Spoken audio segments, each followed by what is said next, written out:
لعلهم يتفکرون. اللہ فرماتے ہیں پہاڑوں میں نازل کر دے گا کہ پہاڑ بھی ریزہ ریزہ ہو جائیں گے. پر مسلمانوں کتاب میں نازل کی تھی آمینہ بلال کے پاک سینے سے جس سینے کا ذکر بھی قرآن کر دے.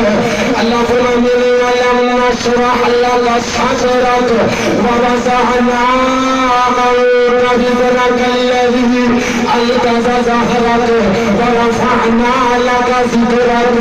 اللہ نے نبی علیہ السلام کے سینے میں قرآن آیا.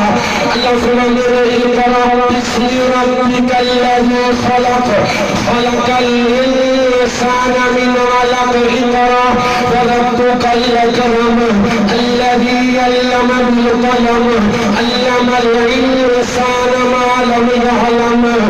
کائنات کے اندر زندگی گزارنے والا